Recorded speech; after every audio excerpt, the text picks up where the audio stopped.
No, hoy no vamos a hablar del terror como de la etapa de la Revolución Francesa, sino del cierto miedito que nos genera el terror, sea como género cinematográfico, literario o audiovisual. Un tema perfecto, pues, para andar ad hoc para estas fechas de finales de octubre y principios de noviembre. En esta ocasión les recomendaré algunas obras alusivas al horror, al terror o al suspenso hechas en Francia. Et bien sûr, je ferai la même chose des recommandations mexicaines pour le public français qui est intéressé par ça. No se diga más y comencemos.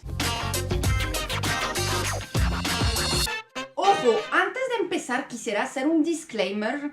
Las obras que se van a recomendar a continuación son gustos meramente personales. Unas recomendaciones son mías, otras son de Iván, no responden a una lista de críticos o algo por el estilo. ¿Por dónde empezaremos?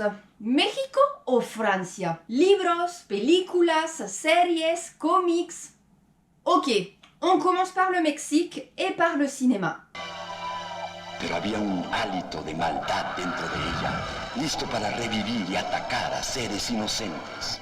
Alucarda, la hija de las tinieblas, c'est un film dont l'action se déroule en 1750 dans un couvent, où arrive une jeune orpheline, Justine, pour y vivre. Elle rencontre Alucarda, c'est une jeune fille très bizarre, fascinée par les histoires de vampires. À un moment du film, Justine se pique le doigt et Alucarda boit son sang. Le confesseur du couvent croit que les deux jeunes sont possédés par le diable, et c'est là que tout commence.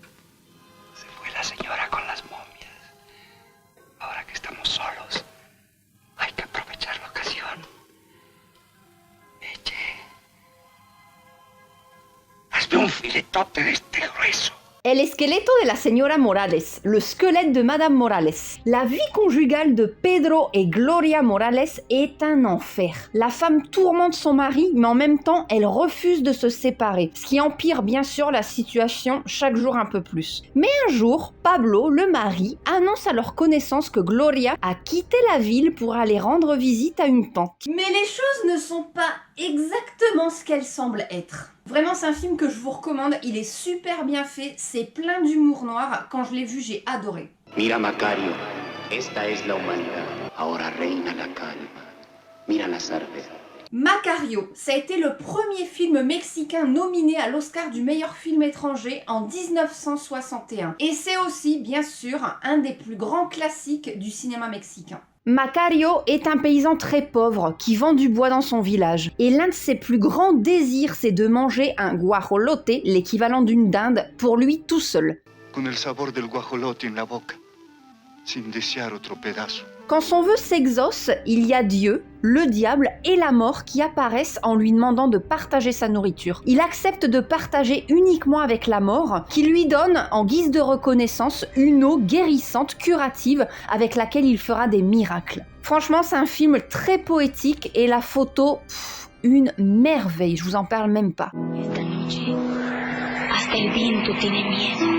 Hasta el viento tiene miedo, même le vent a peur. Dans ce film, la tranquillité d'un internat pour jeunes filles est mise à mal par l'apparition du fantôme d'Andrea, une élève qui s'est suicidée des années auparavant. Petit à petit, le fantôme commence à mettre le bazar dans l'internat jusqu'à prendre possession du corps d'une des élèves. Papá, ¿es cierto que hay brujas?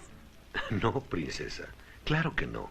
Las brujas no existen. Veneno para las hadas, du venin pour les fées. Veronica est une petite fille de 10 ans qui est fascinée par les histoires de sorcières qu'elle entend à tel point qu'elle commence à dire à son amie Flavia qu'elle est elle-même une sorcière. Veronica profite de la naïveté de Flavia et d'une série d'événements complètement accidentels pour la convaincre que c'est elle qui les a provoqués parce qu'elle est une sorcière. L'innocence de ces jeux d'enfants commence à prendre une tournure vraiment macabre quand les petites décident de préparer du venin pour les fées. C'est un très bon film, vraiment, je recommande. Le scénario est top, super bien ficelé. On passe à la littérature maintenant. Ahora de Carlos Fuentes.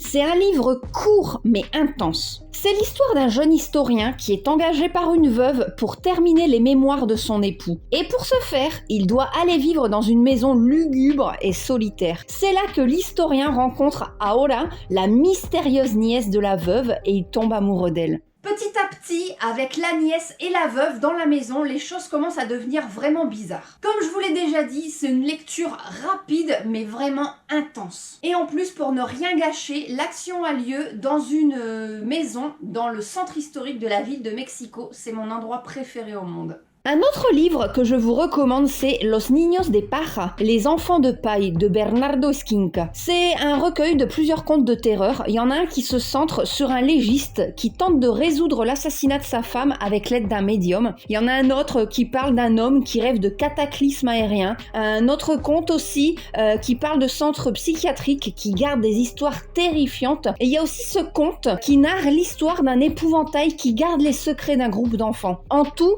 il y a 9 contes dans le recueil. Je suis sûre que vous vous demandez s'il y a des séries d'horreur mexicaines. Eh bien oui, et je vais vous en recommander 3.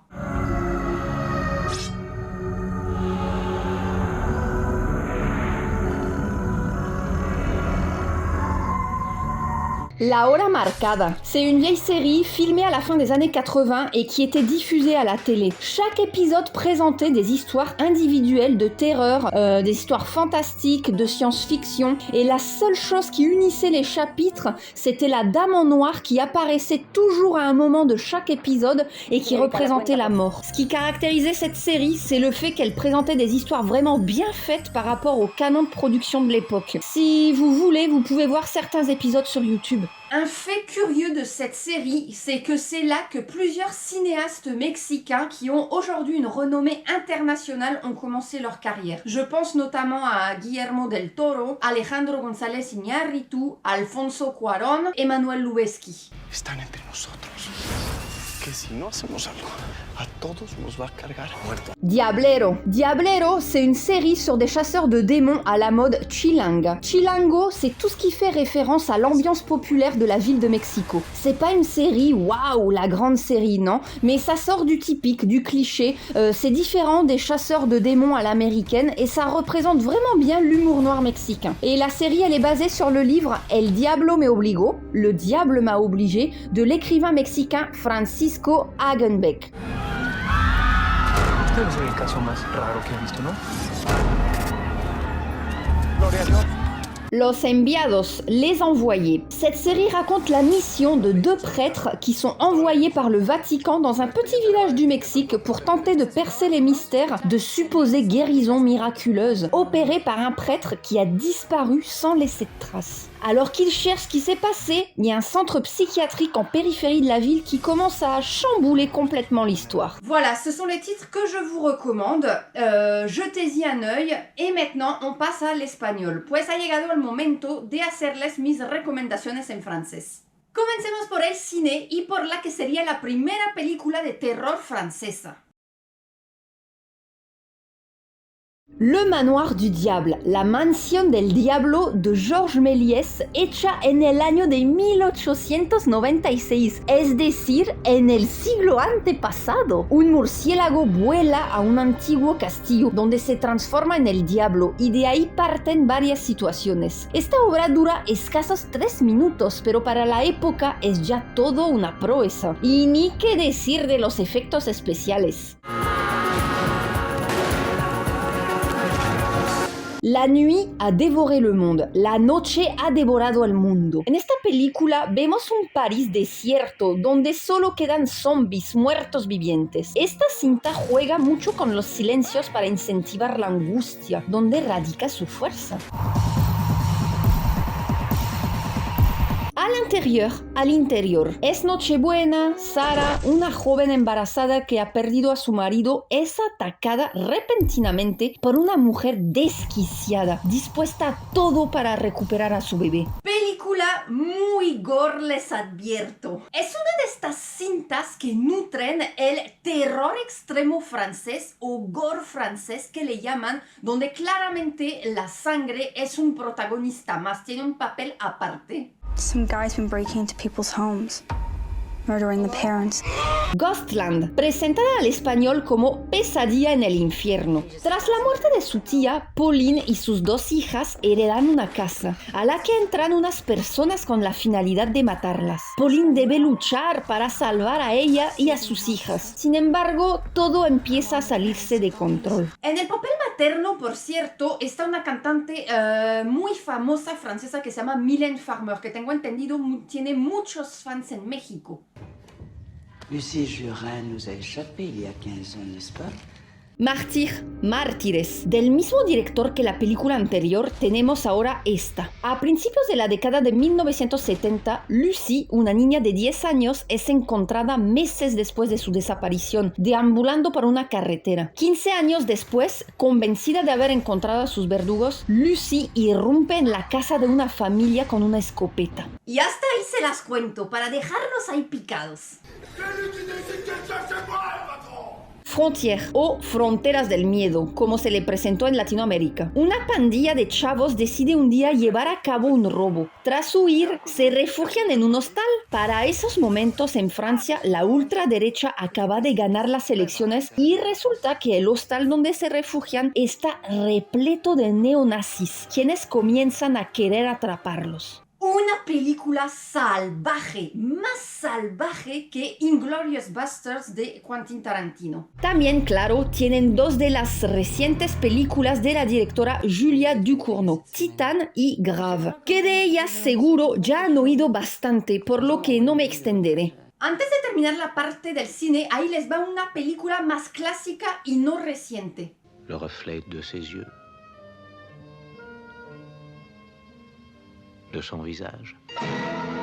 Les yeux sans visage, los ojos sin rostro. Un cirujano quiere remodelar el rostro de su hija, tras quedar irreconocible debido a un accidente automovilístico que él provoca. Pero para ello debe realizar injertos de piel que deberá extraer de otras niñas. Es un clásico del cine de terror viejito francés. Ahora vamos a las historietas. Como ya les dije en anteriores videos, hay una cultura muy extendida en Francia del cómic, de la bande dessinée, la novela gráfica, las historietas. De este género les voy a recomendar dos obras. Les véritables légendes urbaines, las verdaderas leyendas urbanas. Es una novela gráfica que habla de leyendas urbanas inspiradas en hechos reales. Leyendas sobre una niñera, un celular, las pesadillas nocturnas, los faros delanteros de un auto. La creatividad para hacer nacer leyendas en cualquier situación es inmensa. La otra recomendación es Muertos.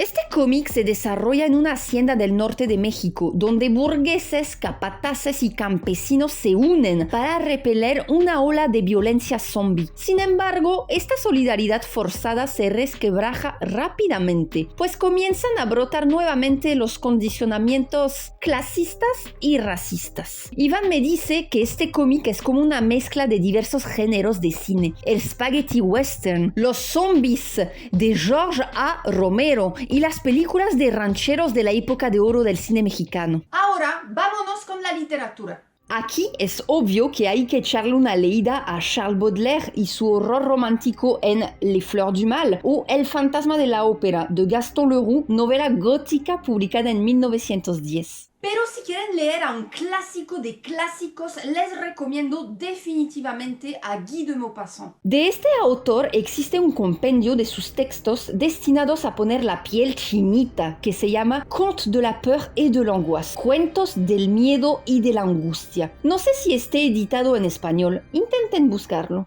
Ahí vienen 47 textos y entre ellos su mejor texto de terror, que sí estoy segura lo van a encontrar en español, se llama Le Horla. Nos lo dan a leer en la escuela en Francia. El Horla es un cuento donde el miedo va creciendo a la par de esa presencia amenazante e invisible que te hace preguntar qué cosa es, si acaso eres tú y tu ansiedad o en verdad existe algo pero no lo puedes ver. Un clásico que deben leer definitivamente. Otra muy buena obra y que no es tan conocida es Los Mil y un fantasmas de Alexandre Dumas. Todo empieza cuando unos cazadores, tras compartir una cena, comienzan a narrar sus personales vivencias extrañas. Es así que comienzan a hilar diversas narraciones de horror y fantasía que se conectan entre sí. Hay historias referentes a la guillotina y la Revolución Francesa, a las tumbas profanadas de Saint-Denis o una pelea vampírica entre hermanos por el amor de una mujer. A falta de cines, cómics, series, este tipo de obras eran las que cubrían la demanda del género de terror en el siglo XIX. Y bueno, ya que hablemos de series, vamos a terminar este video con 3 recomendaciones. C'est une sorcière. Privée de corps et l'air, elle investit ton âme. J'ai écrit ces bouquins pour lutter contre elle. Marianne es una serie entre fantasía y terror. Se desarrolla en la región de Bretaña, donde diversos fenómenos sobrenaturales que son escenificados por una joven novelista en sus exitosos libros comienzan a cobrar vida. Marianne ha sido de las series francesas con más éxito últimamente, ¿eh? Sable Noir, Arena Negra. En el pueblo perdido de Sable Noir, cada 3 de noviembre y durante 24 horas, fenómenos oscuros y macabros se apoderan de las almas perdidas. Esta es la premisa con la que parte cada uno de los capítulos de esta serie, escritos por diversas plumas. Por lo tanto, hay vampiros, fantasmas, seres extraños en cada entrega. Repos, zéro stress, air pur. Te calme. Le Chalet, El Chalet, más que terror, es una serie de suspenso. Es el verano de 2017 en Valmolin, un pueblito de los Alpes franceses donde quedan ya solo 2 familias. Un día arriban al lugar 13 invitados, los cuales se hospedarán en un chalet. Apenas cruzan el puente que los lleva al pueblo, una enorme roca se derrumba y rompe el puente, bloqueando la salida. ¿Qué tal? ¿Qué les pareció? Como les comenté al principio, son recomendaciones muy personales, unas mías, otras de Iván. Ya leeré las suyas aquí abajo en los comentarios si es que tienen o las opiniones que tienen sobre mis recomendaciones. Si ya leyeron o vieron algo de lo que recomendé en este video y no les gustó, pues están en todo su derecho de ponerlo aquí abajo y explicar el por qué. Siempre es interesante saber. Por cierto, varias de las recomendaciones que les hice en este video las pueden ver en YouTube. Otras también se encuentran en plataformas de streaming que ustedes ya conocen. Pero ojo, también en el caso de las recomendaciones en francés hay un lugar que no es tan secreto y es maravilloso, que se encuentra en Ciudad de México. Entonces si están allá sería bueno que se fueran a dar una vuelta. Y este lugar es la Casa de Francia. Creo que es la mediateca francesa más grande de toda América Latina, de hecho. Se encuentra muy cerca del Paseo de la Reforma y de la Zona Rosa. Aquí tienen películas en DVDs, también libros, cómics. Entonces, si van, me cuentan. Seguro encuentran allá varios de los títulos que les di. Bueno, les dejo. Espero que les haya gustado mucho este video. De hecho, gracias por haberme acompañado hasta ahí. Y nos vamos a ver muy pronto para nueva entrega. Mientras, besotes.